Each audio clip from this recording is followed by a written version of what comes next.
arrange this. And I hope that you will appreciate that as well. Because to arrange for about 2,000 people interested to go to work in Saudi Arabia for the Mecca Metro, it takes us a lot of effort and time. So a big team flying in just to meet you. And we are very serious about this recruitment because this is important for both Egypt and also for the Kingdom of Saudi Arabia. And most important is for the religion as well. And if you are successful, you are going to work in Mecca Metro. The official name of the metro is Al-Mashir Al-Muqaddas Metro, which won from Arafat to Jamarat. Alright, so I may not pronounce this very accurately in Arabic, but I'm trying. So for all the important reasons, I would like you to take this assessment very seriously. Because we are going to recruit people who are really keen to work for the Mecca Metro. The only purpose for you to go to Saudi Arabia is to work for the Metro, to do a good job, to make it successful. So when you are filling in your examination, you still can think about your purpose. Even you pass your examination, if you think that you are not, your only purpose to go to Saudi Arabia is not for working for the Metro, you still have a choice. You don't need to come for the interview. We are very serious about the whole recruitment exercise, and we have a lot of people working on this, and I'm sure a lot of you are very serious as well. I can see that you come in very early, you all dress very smartly, and I'm sure you will do a good job in your examination. But still, when you go home, you can still think about it. For those who pass the examination, we'll give you a notice, and you come back again for an interview. Now let me explain a little bit about the metro so that you know what you're going to work in and who you're going to work for, so that there is no misunderstanding before we buy you a ticket to go to Saudi Arabia. Now I can still hear some mobile phone. Can I ask you again to turn off your mobile phone?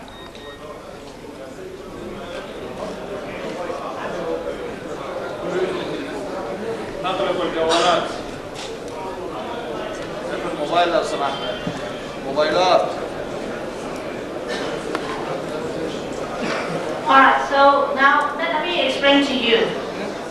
We are at the moment building the Mecca Metro, which is 90 kilometers long with 9 stations. You have Cairo Metro here. I come here before. I went into Cairo Metro. I take a ride on that. So it is very similar, except the Mecca Metro is newly built, very modern, very beautiful train, all air conditioned, and all the stations are very big, 9 stations. So the train the train we are going to have is a very big train, 12 car long, very long. And each train can carry 3,000 pilgrims. And the stations are very big too, much bigger than the Cairo Metro stations. Each station we can carry about 6,000 people waiting for the train. And outside the station, of course, we will have pilgrims queue up waiting for get onto the train. For that reason, we have to organize a lot of people working in the metro to make sure that everything will be well organized. So if you are being selected, you will be a member of the staff. Now working in the metro, because you think about every year, millions of pilgrims go to Saudi Arabia. Right? Before we have the metro built, they have to go by bus, they may have to go by walking, a lot of time to be taken, and it is not easy. So the government of Saudi Arabia decided to build the metro to facilitate, to enable the pilgrims to go to pilgrimage in a much more efficient manner, smoother, and this is the first metro, and we will be continue building. So if you are being selected, you are going into a very, very important job, is to support the pilgrims to go to Mecca for the purpose each year for Hajj. So if you are selected, we want you to work as a team. you are going there to work, not for Haji. Alright? So this is very important, you have to understand. We want people who is very disciplined, because there will be a lot of people wanting to use the metro, and we cannot carry all of them, because each station, at most we allow 6,000 people to stand in the station. Each train, we allow about 3,000 people on the train only. And it runs 7 days, 24 hours, at different stations, different timetable. So we are recruiting here those who are interested to do a job and who will be doing a good job to help us to manage the people who want to use the train. So you will be located at the stations to help us to organize the people going up to the station in a very orderly manner. And also, in case we need to ask people to move from one place to the others, you will be the one who help us to tell the pilgrims where to go to. So this is a very serious job, and we will come back again if you are successful to give you training on how to become a very good metro staff. So what you're going to receive is not just a job to work at during the Hajj time, but also you will be receiving training on how to become a metro staff. So that will be a very important skill for you in the future. So think about that. If you want to do that, then go for the examination, go for the interview, and we still give you training. You have to pass all the training courses, then you will go to Saudi Arabia and do the job. And of course, if you're doing well, we will invite you to do it again every year.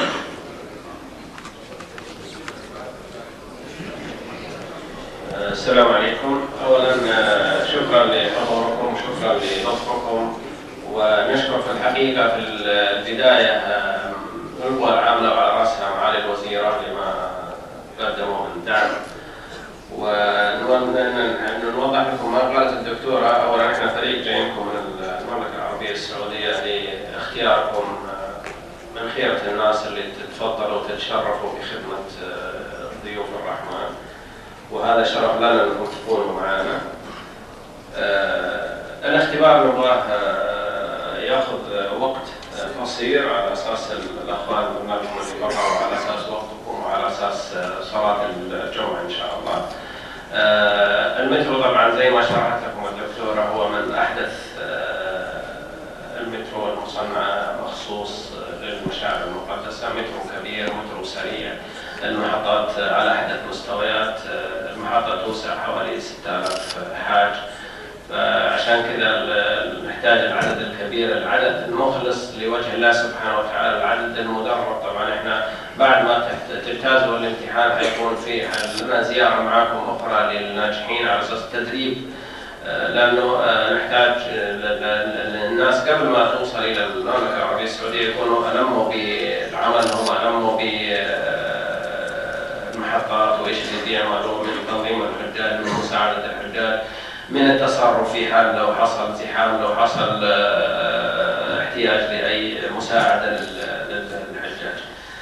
فاختياركم مهم لنا جدا جدا جدا. اولا كونكم مسلمين وعرب وشعب شقيق واهل واسره وكلنا بلد واحد.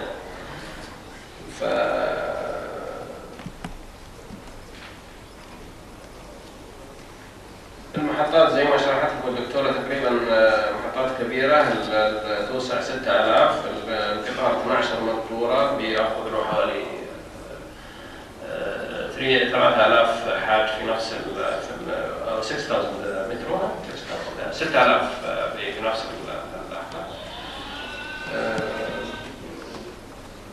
بعد الاجتياز الاختبار راح يكون فيه المقابلات الشخصيه، حنحددها للناس اللي اجتازوا الاختبار، حنتصل عليكم ونحدد ايام معينه حتكون هنا للمقابلات الشخصيه. نتمنى لكم التوفيق، وشكرا جزيلا على حضوركم، شكرا على اهتمامكم، وشكرا للقوى العامله على حضورهم، على تعاونهم، وشكر موصول للمعالي الوزير. وربنا يوفقكم. الان حنبتدي نوزع عليكم ورقة الأجوبة. ورقة الأجوبة ما حد يكتب عليها شيء، لا عربي ولا إنجليزي. الإجابة حتكون على الورقة اللي معاكم. الآن السيدة إيفا حتشرح لكم وحيوضح لكم الأخ حسن برضه بالعربي اللي تفهموا كيف تضعوا الإجابة على الورق. ونتمنى لكم التوفيق. Okay, now I hope you understand more the purpose. And now we are saying that it will be in English, but we are not expecting you to be at very high level of English. We only expecting that you will be able to use working English. The reason why we use English is because in the metro, we have staff from different countries. So the common language that we're going to use will be English. Of course, you all understand that for programs, they come from all over the world. So different types of English. So again, we have to choose one common language, and that is English. That's the reason why we want to test your level of English, just basic working level, able to read some rules and procedures, able to speak simple English about the work. How to work in the station, where the station are, where people should go. So some very basic level. So don't be worried that we're going to test you at a very high level. And when you pass, we give you some training. All the rules and regulations about metro will be in English. So we need you to be able to read some basic level of English. So when you pass this one, make sure that you have all your name clearly written. Your name clearly written only needs your first name and last name, your mobile number, your email address, so that we can contact you. So if you pass, you come back again on the 11th. We'll give you a short interview, very short interview, to make sure that you're still interested and make sure that we understand your motivation as well. Then after that, middle of next month, middle of August, we'll come back and organize training courses for you. Then you will know more about how to work in a metro. This will be very useful skills because many countries are building metros. So once you learn some basic skills, that will be very good for the future as well, not just for this metro. So now we want to make sure that you understand the test. So we're going to give you a briefing how to fill in the test. So please listen to that before you start writing, and we will give you enough time to fill in. And after you finish, each one when you leave, you come up here and hand over your answer sheet to us. All right, so I'll ask Eva to explain to you in English how to fill in the examination.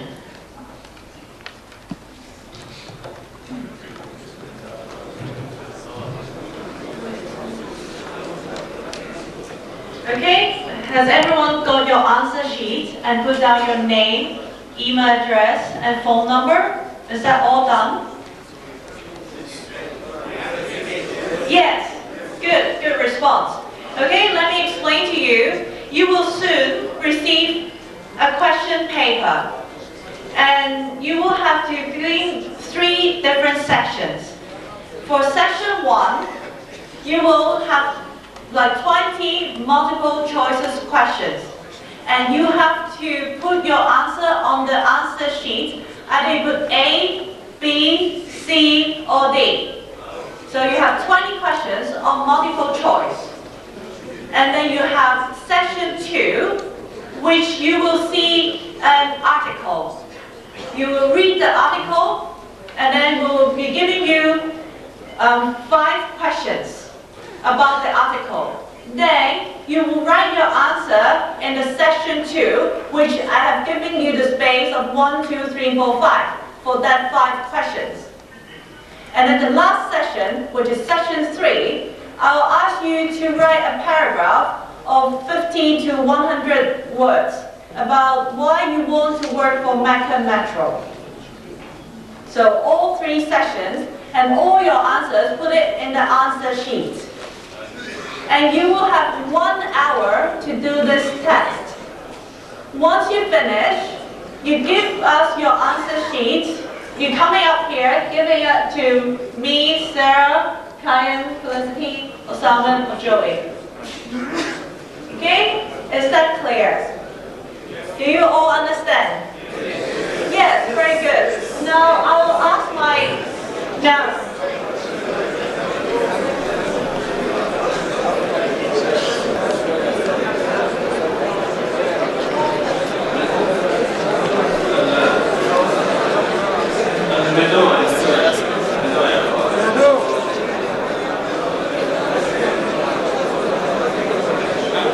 الصوت لو سمحت.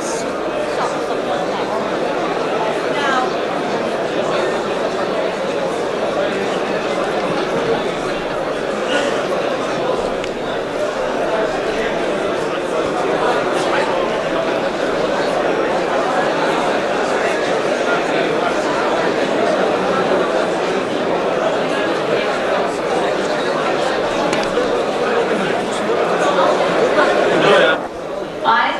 And if there is any extra question paper, return it to us. We'll do it now, so we need your cooperation. First job. Because in the future, if you're doing your job, you have to make sure everybody follow instruction. So I'll see how good you are first in passing on question papers. Don't take away any extra one, okay? توسيع على حسب البريات وتكتب الإجابات اللي تحتاج كتابة تحت، واللي بيخلص بيجيب ورقته علينا هنا واحنا بنراجع الورق ونتصل عليه على اساس المقابله الشخصيه اذا هو اجتاز الاختبار التحريري. ترى فرصه يا اخوان، يعني ما شاء الله تبارك الله انتم الان عمال تتدربوا على المترو، يعني مستقبلا حتكونوا خبراء في المترو، نسال الله لكم التوفيق.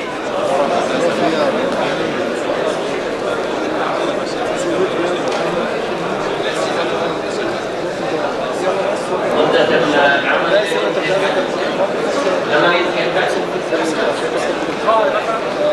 30 يوم مثلا 30 يوم مثلا. لا ممكن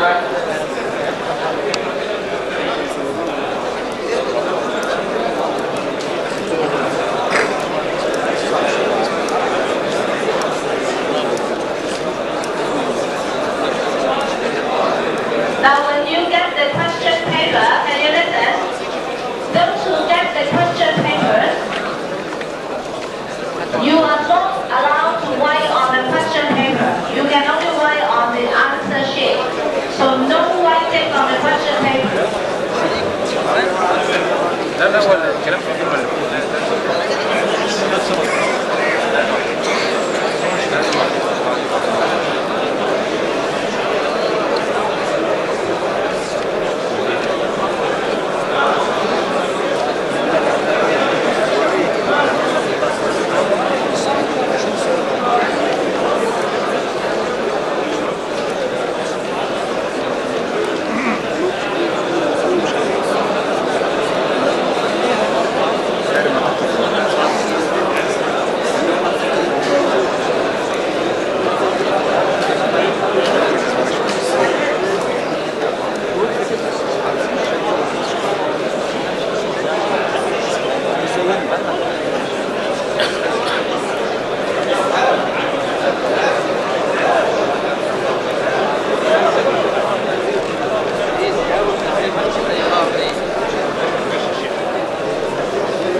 سمعت يا باشا.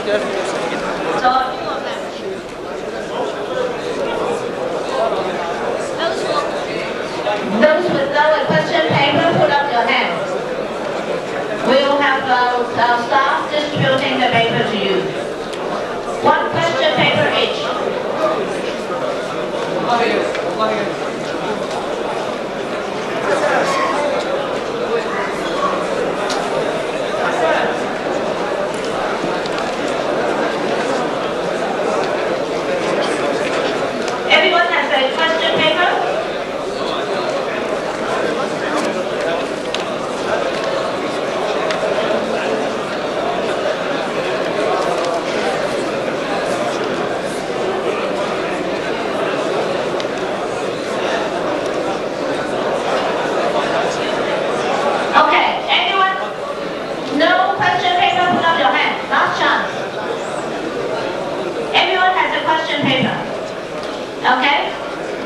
Now, my second question is, anyone has more than one question paper?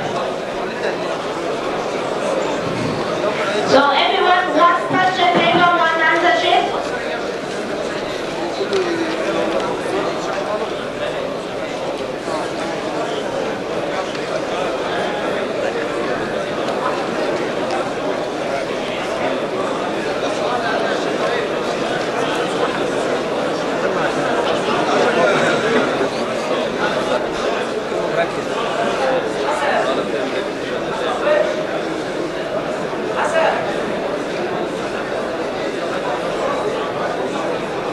Okay, those who have a major problem, I don't want you to hold up the whole group.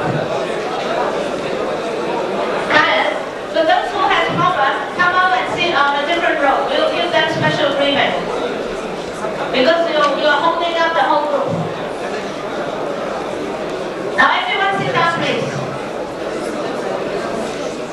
We will start very soon.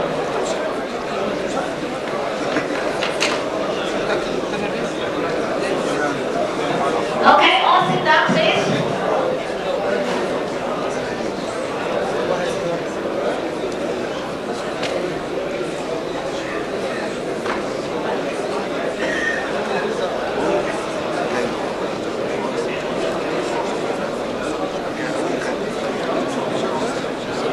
Now, I know that some of you may have made a mistake on your answer form. Then you just close it out and rewrite it. Don't ask to exchange for an answer form, please. Including your name. If you suddenly spell it incorrectly, don't ask for a new form. One form per person. Just close out and put in the correct answer if you think you have done it wrong.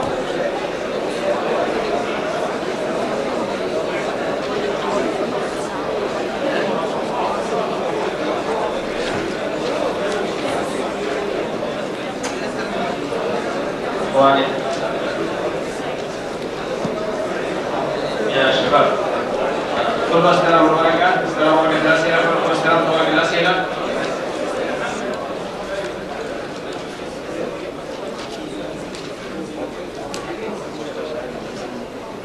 Can you stop using the mobile phone? You'll be disqualified if I find anyone using a mobile phone. This is very serious. No cheating in this examination. No mobile phone, no talking to the others, don't look over the other's answer, please. Okay, now you have stopped using the mobile phone. I'll give you one more chance. Stop using any mobile phone to check any words or ask any question. Stop looking at your neighbor. Do your own work. We only recruit people who will have the will ability. يا اخوان لو سمحتوا انتبهوا للكلام اللي بنتكلمه، ما نبغى تليفون، ما نبغى التحدث مع احد، هذا اختبار. هذا اختبار كانك في جامعه وتختبر، فجاوب باللي عندك، لا تسال زميلك ولا تفتح جوال على احد ولا تجاوب باللي عندك انت حطه في الورقه لو سمحت. Okay, I start from now 1 hour, no talking, complete silence. If you have any question, put up your hand. Our colleague will come along and talk to you quietly. Alright, from now 1 hour, no other time. Thank you. بدل وقت الإجابة أي أحد عنده سؤال لا يسأل زميله، يرفع يده، الموظفين ما بيجاوبوك على سؤالك، ما تتكلم مع أحد، ما تتكلم جوال، اهتمامك في ورقك. ونور الله يوفقكم.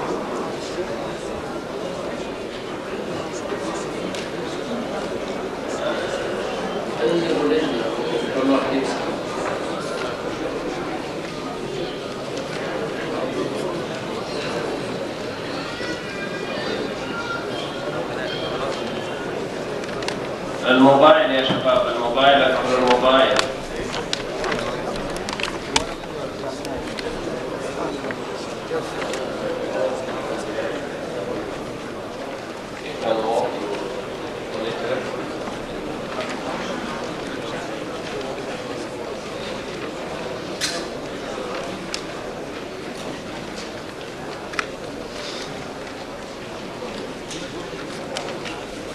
كل واحد يهتم بورقته ويقرأ عليكم.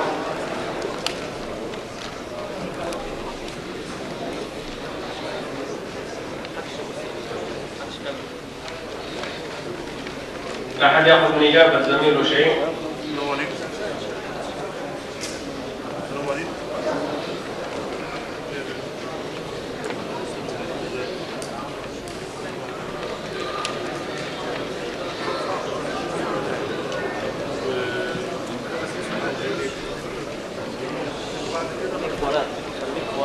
اقفل التليفون لو سمحت. اقفل التليفون. السلام عليكم. والله واحد بيطمن عليا.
بعد عن لا لا يطلع في التلفزيون. هتذيع على قناه مش عايزين نطلع. هتذيع على قناه هيطلع في التلفزيون.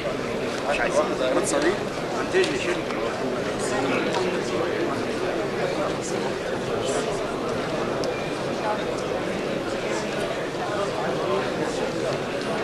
تعرف الانجليزي ولا لا؟ ها؟ مش يا مش نروح عكس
صورنا واحنا بنتحد يا اخي.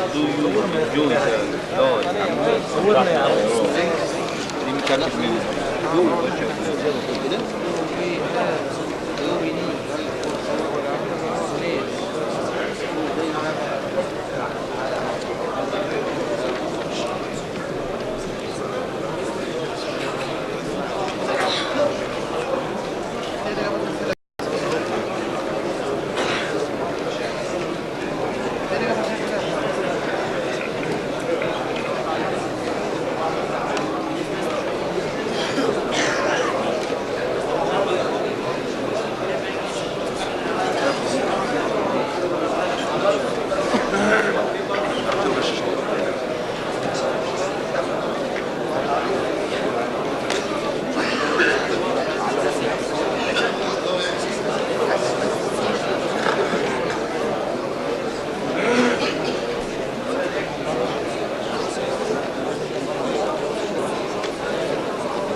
بطيء. انا قاعد بركز في القناه.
ما في شيء صعب.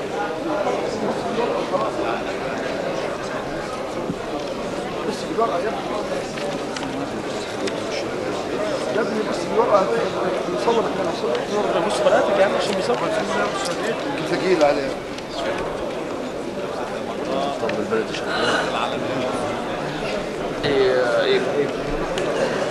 اللي انتهى يا اخوان الاختبار، اللي انتهى الاختبار يتفضل الامام ويسلم الانسه ايفا الاختبار، ورقه الاختبار وورقه الاجابه. اللي يخلص يجي يسلم الورقتين هنا. شكرا شكرا. خلاص ركبت. تأكدوا من كتابة الأسماء وأرقام التلفونات بالشكل الصحيح. الأسماء وأرقام التلفونات بالشكل الصحيح. شكرا جزيلا.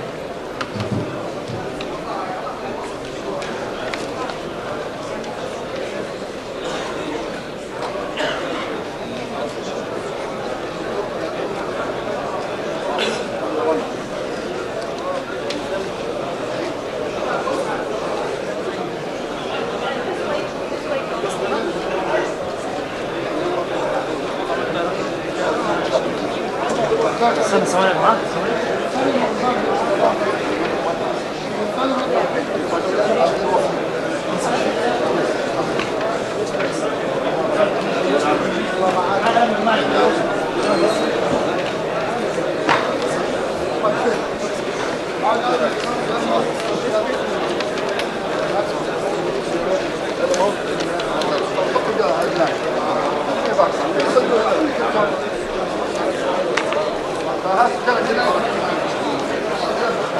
انا معك لو سمحت بس ايه بس نستحمل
حطوا الإجابة هنا والسؤال هنا.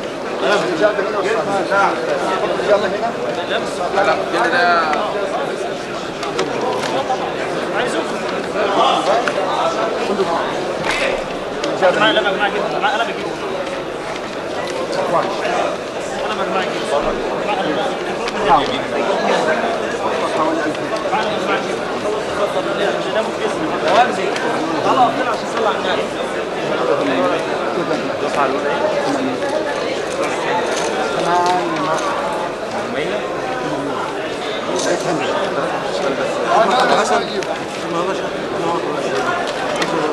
طب الإجابة فين؟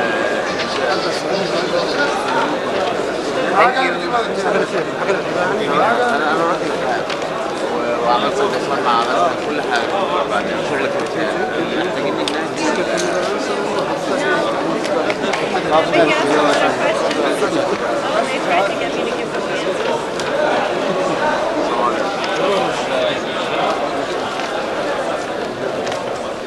معاه قلم يجيب ولا رجال؟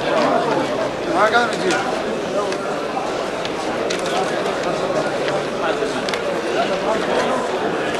يا اخوان كل الاقلام حطوها هنا، الاقلام ليكن يحط الاقلام.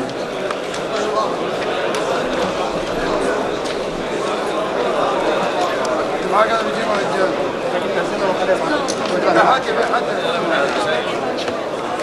اقلام الحجاج حطوها هناك، اقلام الحجاج حطوها هناك. هنا شباب هنا تعالوا معاه قلم يجيب قلم مراية قلم الصندوق هناك.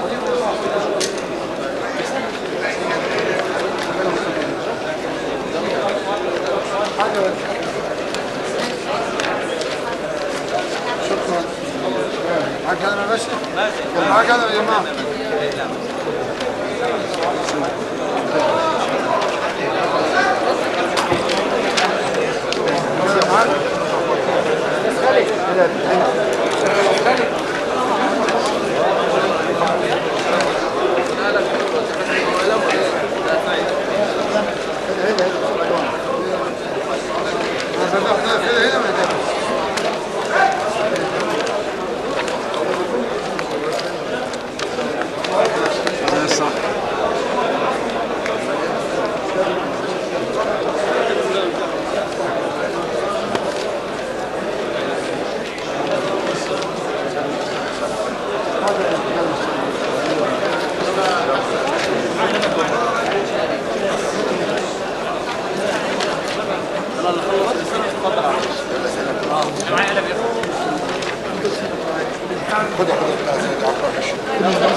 اساس خارج برا لا يا جماعه لا عشان بس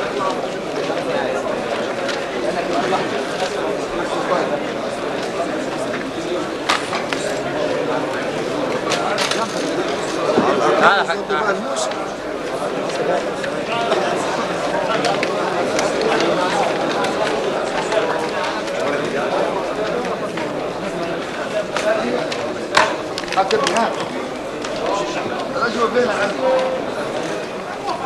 كلمك ولا سلمك؟ والله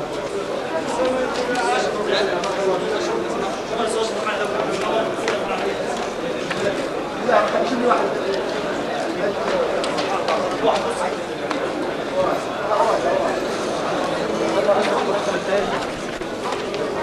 هات لي قلم، هات لي قلم.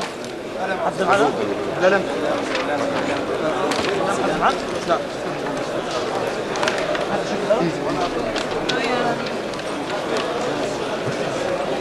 امسحني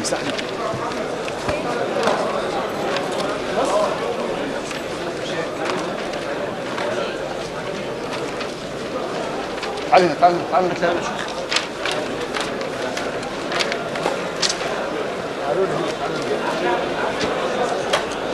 حد معاه قلم يا جدعان؟ قلم. حد معاه قلم تاني يا جدعان؟ دي برضه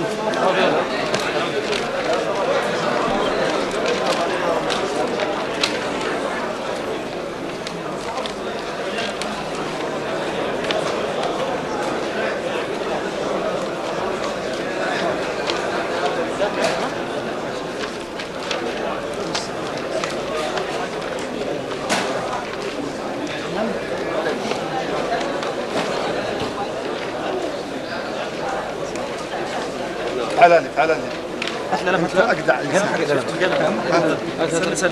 عجب هم تعب هذا كله حد معاه قلم يا جدعان؟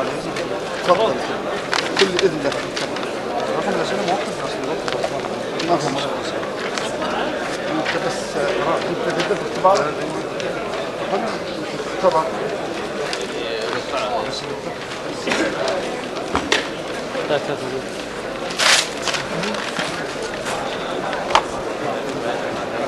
ليش يا استاذ؟ جيب الاسئله والادب ورقه الاسئله ولا جايبها يا جماعه سلم هنا. هات قلم حد معاه؟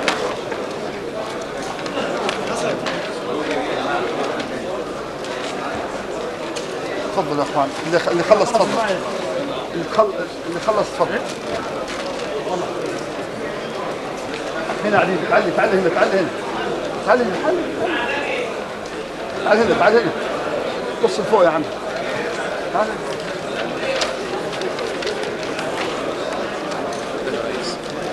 يلا شباب الاسئله والاجوبه بالحاله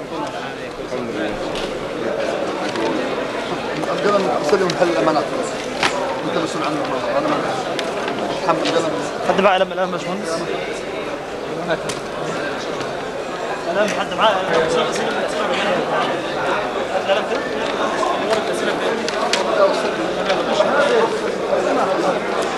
لا يا استاذ لو سمحت ممكن لا يا استاذ ورقه الاسئله السلام عليكم لا يا جماعه لا يا استاذ مش تبعنا اي حد معاه قلم يا جماعه قلم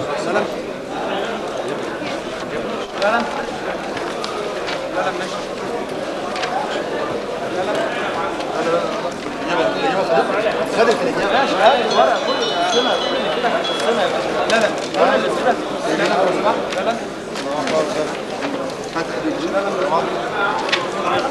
لا نعم ايوه امتحاننا ان شاء الله والنتيجه بقى 2017 اما نخلص بس انا والشيخ كرامه مش عارف ليه انا والشيخ كرامه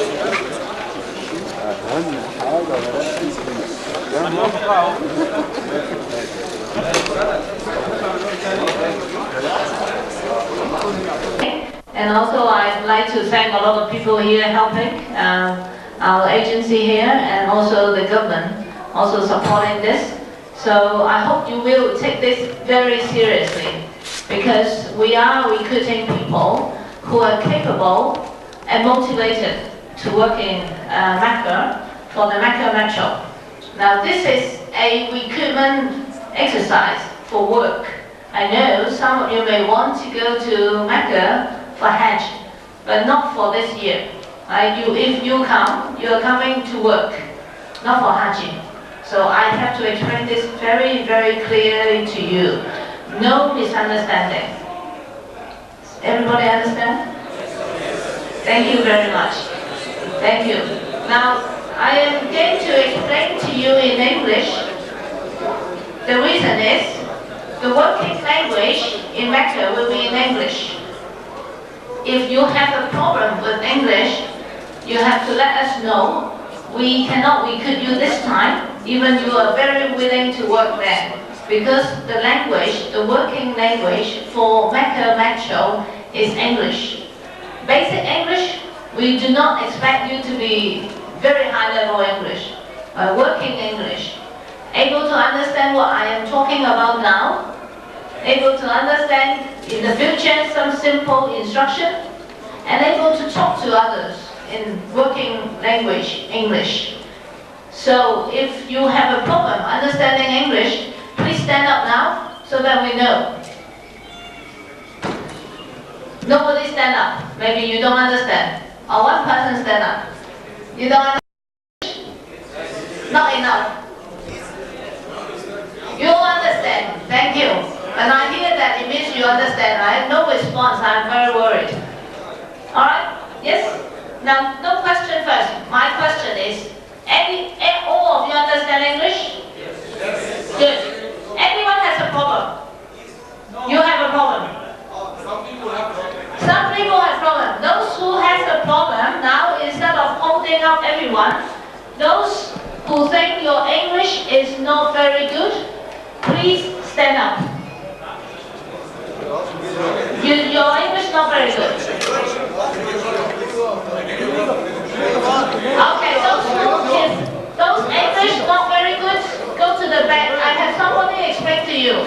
Alright, those English not very good, take your board, go to the back. I have staff explaining to you. Please, do it now. Stand up. If your English okay, remain in your seat. If you think you need explanation, go to the back. Now. يا شباب السلام عليكم. أولا شكرا لحضوركم. احنا جينا من المملكة العربية السعودية عشان اختياركم للشغل في مترو المشاعر المقدسة لخدمة ضيوف بيت الرحمن. نحتاج المام باللغة الإنجليزية لأن الشركة المشغلة للقطار شركة أجنبية. الحجاج تعرفون من كل أجناس الأرض فلا بد من الإلمام باللغتين الإنجليزية والعربية. عشان كذا كان اختيارنا أن نكون معاكم هنا. اللي ما هو عارف لغة إنجليزية بتقول لكم الدكتورة، اللي ما هو عارف لغة إنجليزية يرجع بالخلف عشان نفهمه إيش اللي يسوي، لأنه المطلوب هنا يكون فاهم لغة إنجليزية. أو اللي ما هو فاهم، أنا قلت لكم من أول، اللي ما هو فاهم يختصر الوقت ويروح يصلي الجمعة، لا يضيع وقت. Your attention, please. First of all, welcome to this recruitment exercise. Now, I'm going to explain to you about the jobs that you are applying for, and then the assessment, the examination that you are going to go through. Those who are interested in working for this job, you have to pay attention from now. Can I have your attention, please? Yes. Thank you very much. Now, I know that some of you have waited for some time outside, and it is difficult for you. So I appreciate all your patience, and welcome again. Now, sitting on this table, Dr. Zat and myself, I'm Dr. Sarah. We both come from the Kingdom of Saudi Arabia, here for the recruitment. You have waited for a few hours, but we have traveled for a few hours on the plane to here and prepare for this. And same, I have a lot of support from the company here, from Egypt and from the government, and everyone has put in a lot of effort to arrange for that. So even you may have to wait a little bit longer, I would appreciate that you will understand the situation and give us your best cooperation. Can I ask for the best cooperation from all of you? Thank you. I know that Egypt is a country of hospitality. I'm sure you welcome us. Thank you very much. We are very pleased to be here and to see you. Thank you. Now, let me explain about the job. Let me explain first. If you can listen to me first, and I'll give you a chance to ask questions later. Is that all right? Thank you. And first of all, now you are all here for one purpose. If you have other purpose, I'm sorry, only one purpose here. So I am expecting all of you are applying for working in the Kingdom of Saudi Arabia for the Mecca Metro. If there is any misunderstanding, you are coming here not for this purpose, then I have to ask you to leave the room because we only allow one purpose here. If you're thinking you are here just applying to go for Hajj, then this is the wrong reason. Alright, no misunderstanding here. Just work? Just work. Just work. Everybody understand? It is important that we both understand and no misunderstanding. How long is the contract? How long the contract? Later question. So I only want one question one time. Thank you, right? So all here for work. Good. Now let me explain to you what is Mecca Metro. You all understand Metro. Here you have Cairo Metro. Yes. And you all tried that before. And I tried that too. Alright, so it's no different. We're talking about a metro, but now it's in Mecca. The first metro in Mecca. A very important project. This metro is 19 kilometers long. 9 stations, very big station. From Arafat to Mina to Muzdalifah, to Muzdalifah first, to Mina, and then to Jamrat. 9 stations. It doesn't go straight into the Mecca city, but it stops at Jamrat. And this is a very modern metro. So if you are successful, you should be very proud of yourself. You are going there to work in a very new, modern system. And most important thing is, you are serving the pilgrims the first time this year using the metro. No question first, later. Can you be patient? You promised to listen to me, right? Okay, good. And now I'm going to explain in English. The reason is, the working language in the metro is English. So that's why basic English. I do not expect you to have a very high level of English, but basic.